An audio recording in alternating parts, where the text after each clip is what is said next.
Bonjour, bienvenue, monsieur Prévost. Pouvez-vous vous présenter? Je suis l'abbé Prévost, fils de Liévin Prévost.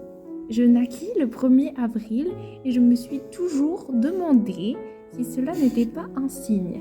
Ha ha ha!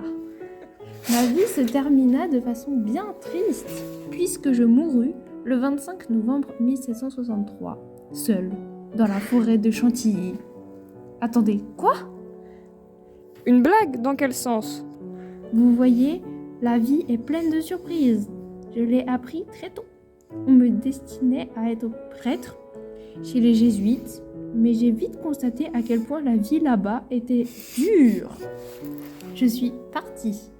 Je me suis engagée dans l'armée, mais on y mangeait mal, et entre vous et moi, mourir pour les beaux yeux de Louis XV ne me plaisait guère.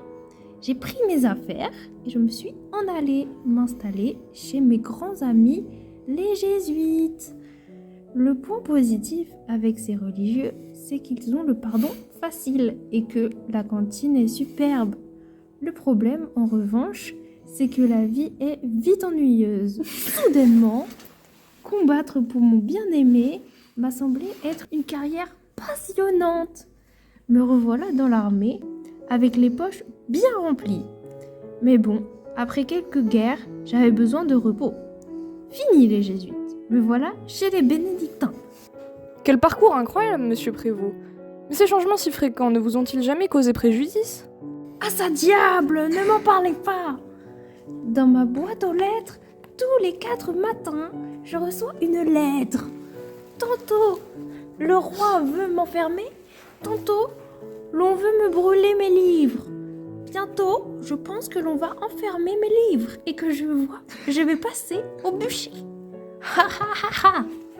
Je dois bien l'avouer, mais cette lettre de cachet, là, m'a bien fait peur.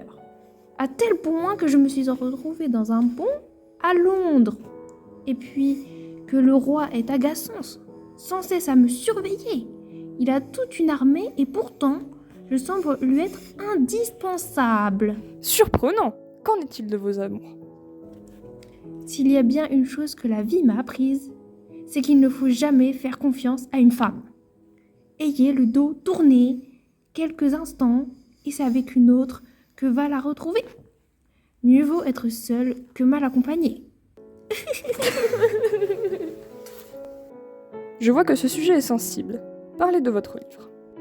L'avantage, c'est qu'il me semble plus facile, après de telles péripéties, de laisser ma plume ancrer cette souffrance ineffable qui meurtrit mon cœur.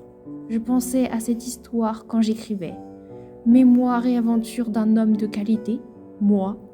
Mais je me suis dit qu'il serait plus judicieux de publier ce récit séparément, pour que mes très chers lecteurs n'en fassent pas une indigestion. Voilà comment est né Manon Lescaut. J'en suis le repère et je recherche la mère. Bien, merci monsieur l'abbé.